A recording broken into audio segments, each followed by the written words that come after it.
Number 14 is another great question that is not at all as hard as it may seem.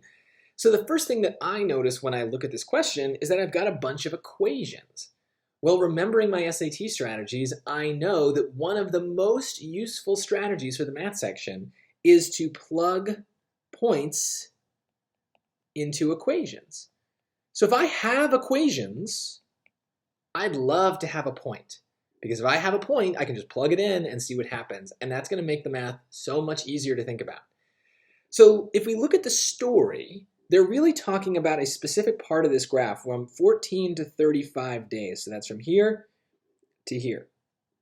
And they're saying it's nearly constant, which is math speak for linear. It's a line.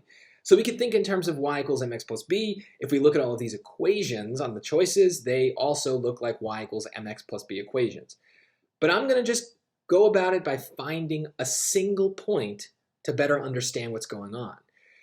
So I'm just going to randomly pick from this group that they're telling me to pick from and look at the point that happens at 14, right? The start of this interval that they're telling me to care about. So the point is 14, comma, well, it looks pretty darn close to 40, but it's not quite there. So I'm just going to estimate that it's about 38.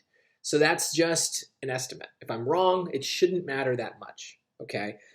And remember, this is following a slightly different kind of formula than we're used to. It's not x, y per se. It's t and h, but hopefully you see that that's still an x and a y, just with different letters, right? But that tells us where we're going to plug these things in.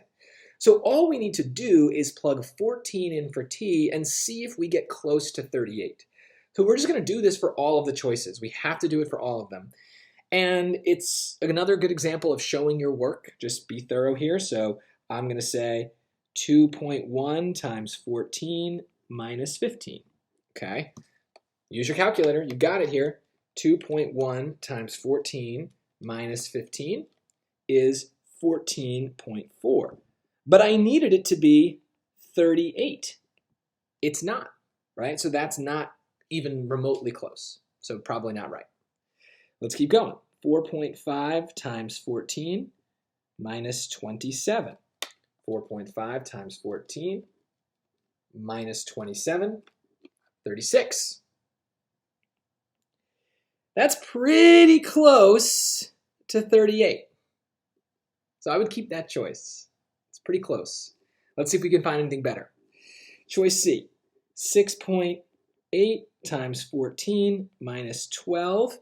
6.8 times 14 minus 12 is 83.2. No way, that is nowhere close to 38, so that's wrong. And 13.2 times 14 minus 18, I have a feeling this is going to be pretty big as well. 13.2 times 14 minus 18 is 166.8, not even close to 38. So 36 is the closest number by far.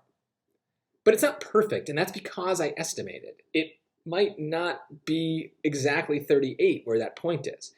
But also remember, this is an estimating, this is a modeling equation. So even the equation shouldn't perfectly fit the points because it's an estimate. It's a line of best fit, basically. So we shouldn't be surprised that the numbers are off. And if we had found another point or another equation that was kind of close, I might need to choose another point and test it in both of those. But it didn't happen here. And this is so much easier than thinking about it as a line with a y-intercept and a slope. Just pick a point and test it whenever you can. It makes the math and the SAT a lot easier.